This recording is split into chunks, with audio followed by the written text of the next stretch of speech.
Welcome on Texas Football. I'm Bobby Burton, your host, joined by Gerry Hamilton. It's time for offensive grades this morning, Gerry. We watched the Longhorns yesterday annihilate Colorado State, pretty much wipe the floor with them 52-0. A big offensive showing, 52 points, a big one for the Longhorns. Game not really in doubt after the second quarter.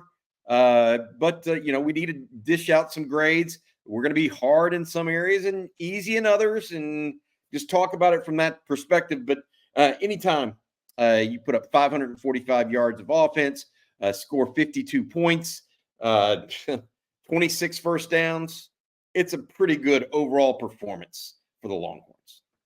No, it really is. And I mean, look, it's put up more points on Colorado State than Washington State did last year under Cam Ward, put up 50 and gave up 24.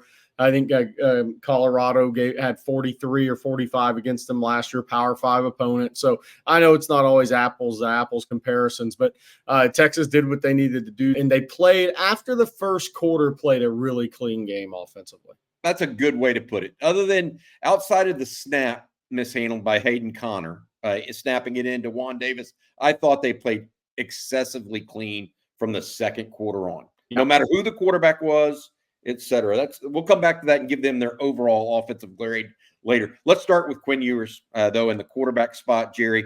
20 of 27, 260 yards, 3 touchdowns, 1 interception that was ill-advised. But I tell you what, the young man out of South Lake had a really good first game. I was talking to Rod and Brian Robeson in the post game on Saturday afternoon. Gerry, I asked them what they saw differently in his third year. I'm interested to see what you have to say about how you saw and what you saw differently from Quinn from year one to now year 3, even what you saw different from last year. Yeah, I thought there was a couple of times in the pocket where he moved his feet quicker and felt the pressure a little bit earlier. And that's all you want to see from Quinn this year is feel that pressure earlier, get those feet moving a little quicker, move in the pocket a little better. Because once it gets the ball out of hand, I mean, he's tremendous, right? I mean, Colorado State was playing 12 yards off in some instances. They weren't going to let Texas go over the top on them. They were going to play everything in front of them. Quinn, and playing everything in front of Texas is interesting because I think that's an interesting tactic to take because Quinn is so good in the intermediate passing game. It's almost like we're going to play off. We're scared of the Texas speed, but why didn't you try to force a right side throw down the field or a left side throw down the field, not the middle where your safeties are? So it was interesting the way tactically Colorado State worked against Texas, but I thought Quinn, the plays that were in front of him, he did very well in. He had the one ill-advised throw. You don't want to see that one again this season. That's a play where he just needs to take 2 yards, get down, and take the points and move on. But I thought he moved a little better in the pocket, and that's kind of what we wanted to see from Quinn. Also, Arch Manning comes in and has a really nice day. 5 of 6. The only incompletion, his last one, had a really nice throw to Jonte Cook to set him up in the red zone. Then follows that up with a nice shuffle pass out of a scramble drill almost to Silas Bolden, young man from Oregon State, gets his first touchdown as a Longhorn. And then he leads them on another scoring drive. And the second time ends up with a 1-yard scoring run. You don't see that very often, a Texas quarterback sneak. We haven't seen that much with Quinn Ewers, but it was effective. Arch, I thought, felt and looked like he was in command of the game when he was in there. His only incompletion, Parker Livingstone slipped on the route and hit the deck. I mean, so that was it. That was probably a completion as well.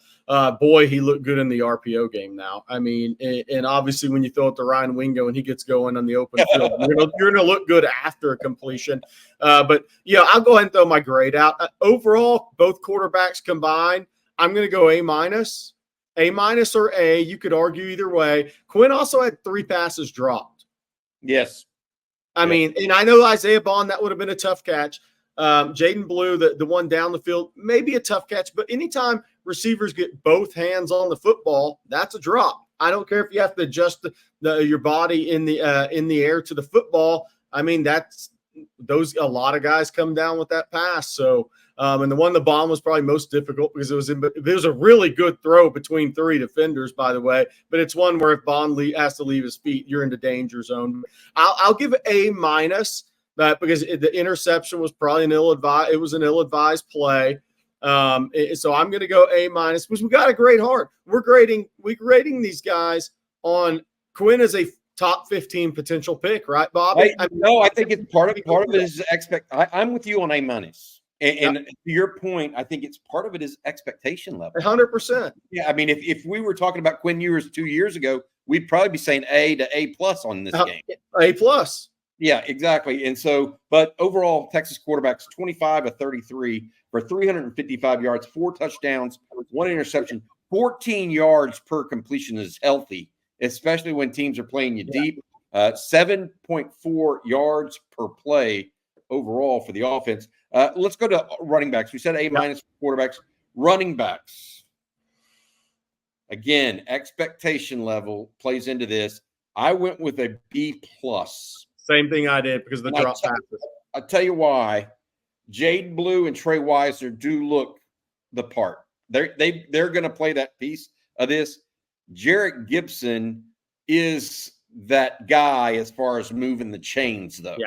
Blue and Wisner, I even think Wisner came in on short yardage, which was very surprising to me personally. That means they think a lot of his ball protection skills, Jerry.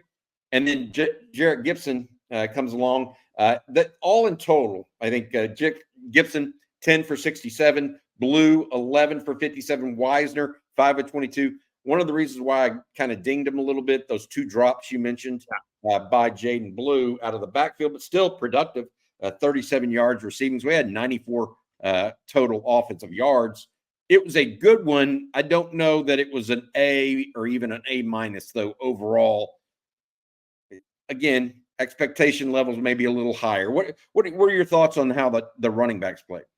Yeah, I'm going B+ with an excited about this season, though. Okay. I want to say this. I want to preface that by saying I'm very excited about what I saw as the season moves along. Jarrett Gibson going to be really good. He is built for the SEC running the football. Between the tackles, he's a tremendous scheme fit the way Sark wants to run the ball. When he continues to pick up blitz, continues to do all the other little things, but he can help this team running the football as the season moves along. And I'll throw another one out there. He doesn't even know much of the playbook yet. Velton Gardner that's going to end up being a key late addition because he also, I do believe, will be able to help this team as the season moves along. Just when he carries off of Blue, he's very similar to Jaydon Blue. Yeah. As a running style. So just to take some carries off of Jaydon Blue at times, yet still give them that speed to the outside. That's what I thought Gardner had. He's not very good up the middle, I didn't think. In the 1 carry we saw him try to do that, or 2 carries. But the outside, different dude now. And look, there were no ball protection issues, no catastrophic plays. But that was Jarrett Gibson's first game. That's Trey Wisner's first real action at running back in a meaningful game early in the game. Velton Gardner barely knows any of the playbook. I really like where these guys can go as the season moves along and they get experience.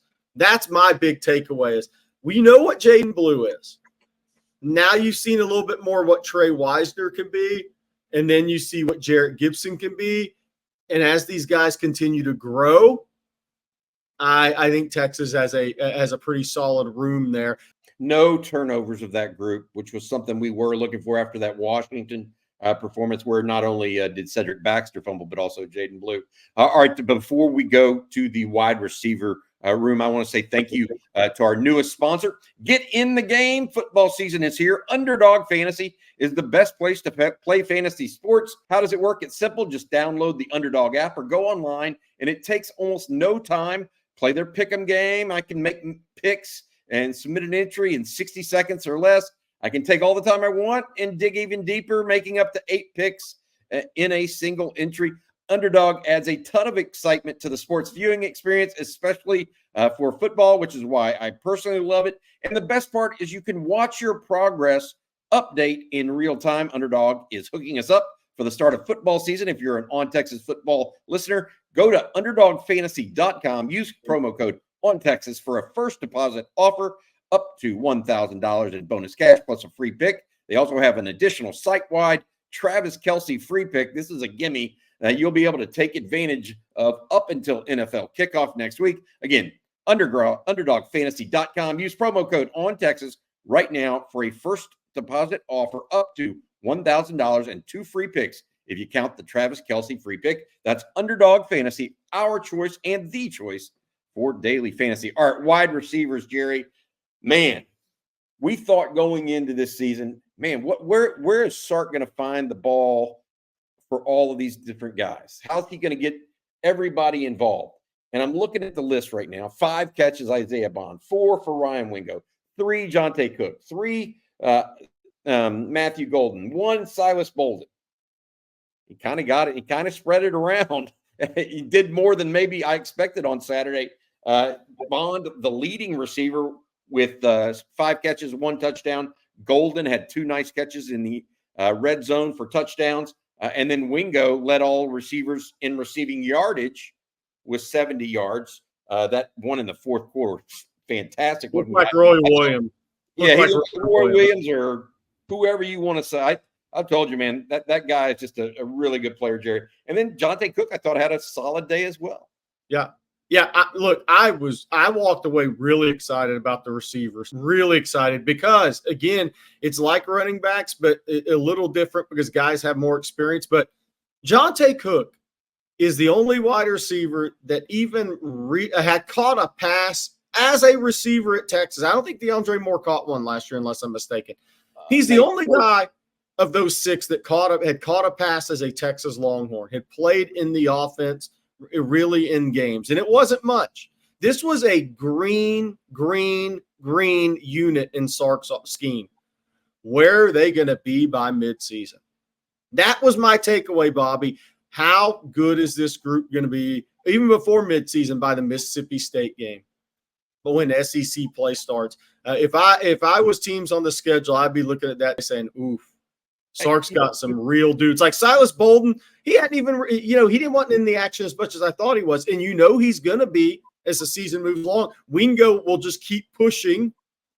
Isaiah Bond will get more comfortable.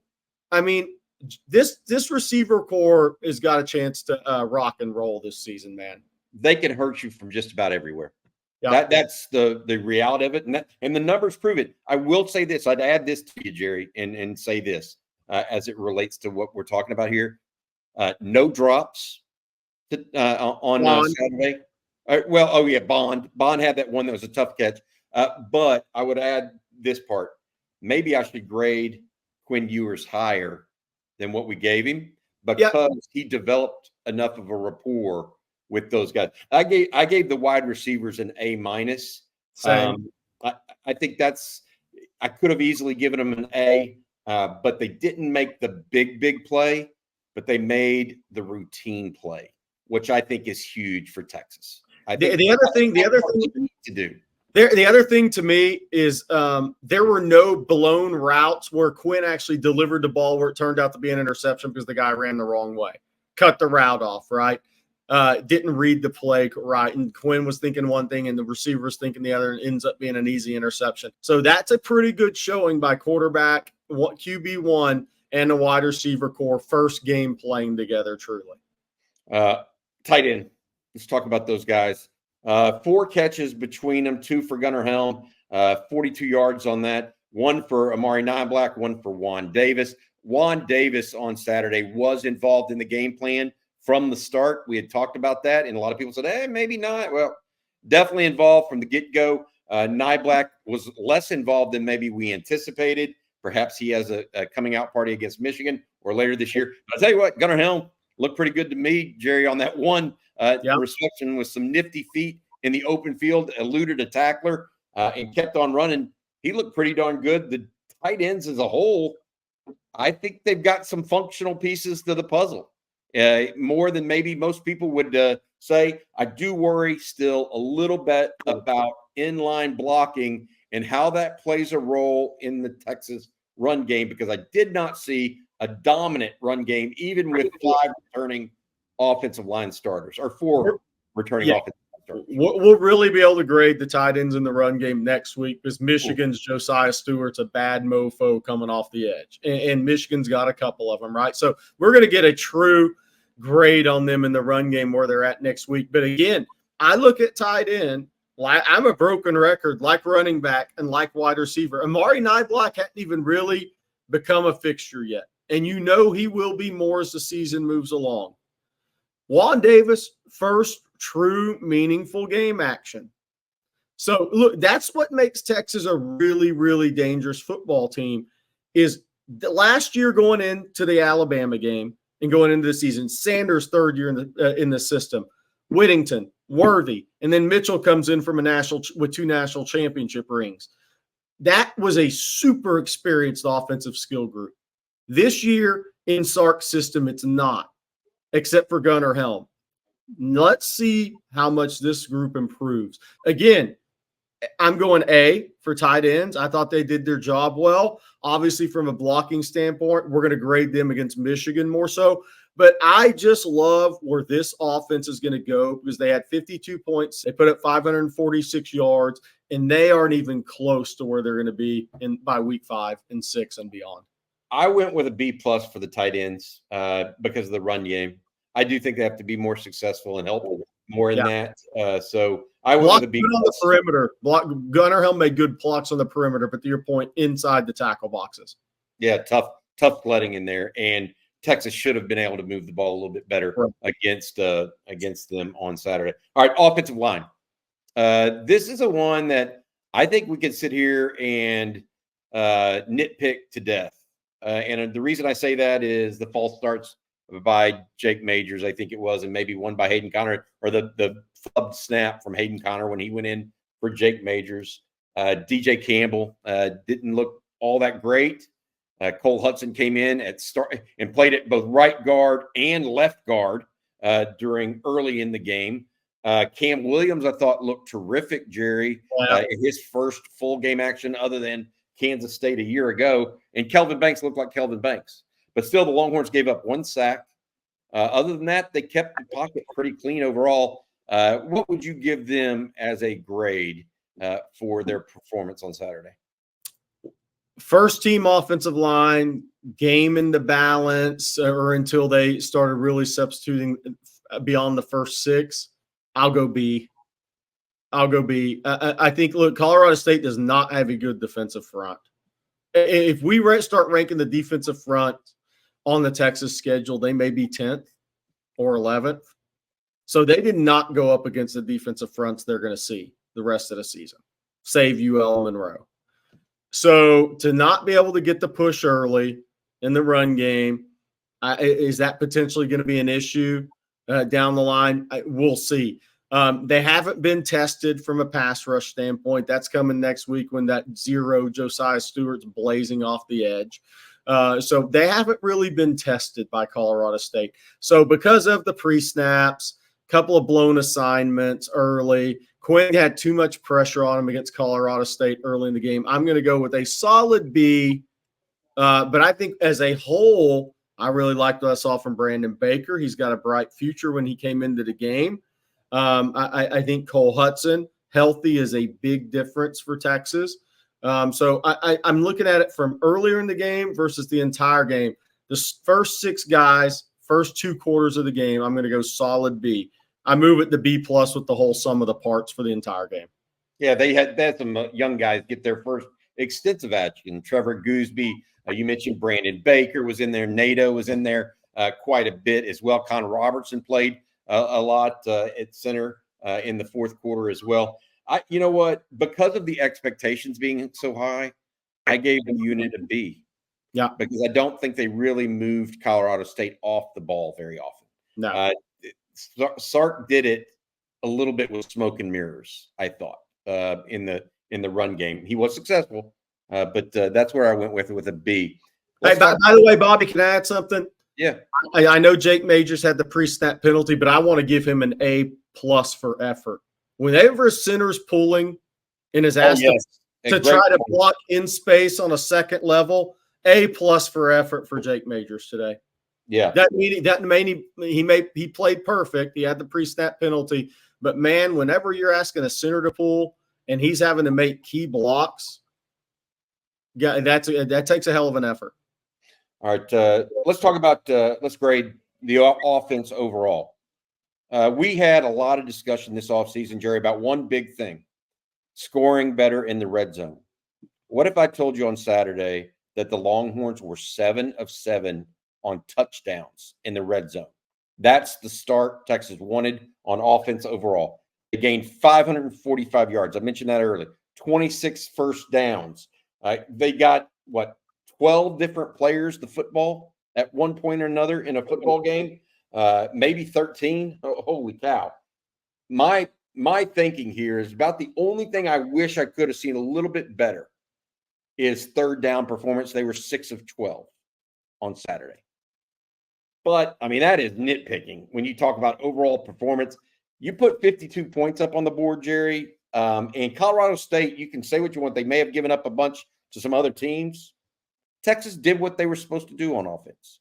No, they weren't perfect running the football. Maybe that's the one bugaboo. But other than that, Quinn looked relatively sharp.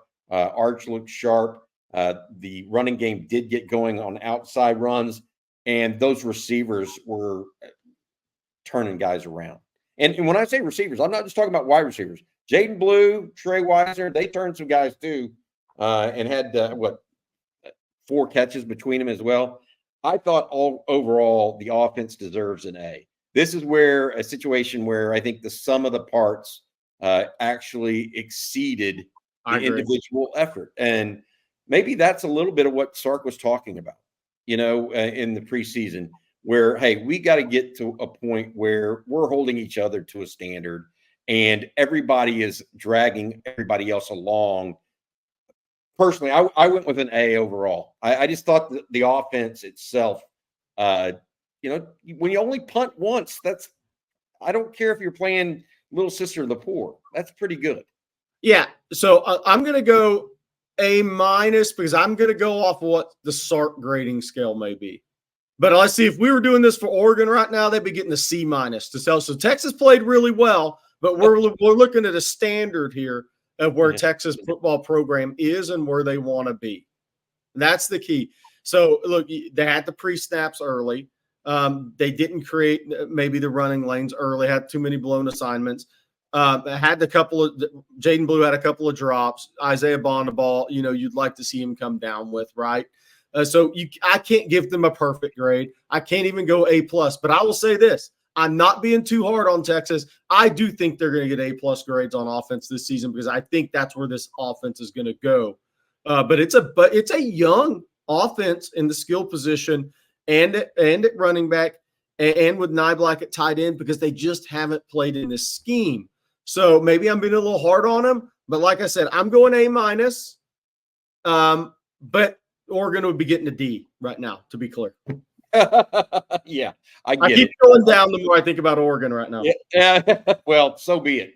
Who couldn't happen to a better guy than Dan Lanning. All right, hey, look, I look at it right now, Jerry. Longhorns score 52 points. I went with an A overall. I just think that Texas had a whale of a day overall. It was a great start to the 2024 season for the offense. They got so many receivers the ball that they proved that they should get some buy-in for those guys to keep improving the rest of the year. That is so key to me, both on from Jarrett Gibson at running back to Jonte Cook and Matthew Golden at receiver. They got guys, the football, and things happened. Good things happened for Texas on Saturday. All right, that's going to do it for this grades. Offensive grades will come back a little bit later today. Jerry and I will, and do the defensive grades as well. Thank you so much also to our sponsor, Underdog Fantasy. If you get a chance, make sure you check out Underdog Fantasy. All you have to do is download the app, use promo code ONTexas for a first deposit offer of up to $1,000 and 2 free picks if you count the free Travis Kelce pick. That's Underdog Fantasy, our choice and the choice for daily fantasy. For Gerry Hamilton, I'm Bobby Burton. Longhorns explode offensively, 7 for 7 in the red zone, like I talked about. Big change from a year ago. Now, What are they going to do next week against a much, much better Michigan defense? For Jerry, I'm Bobby. Y'all have a good one. Hook 'em.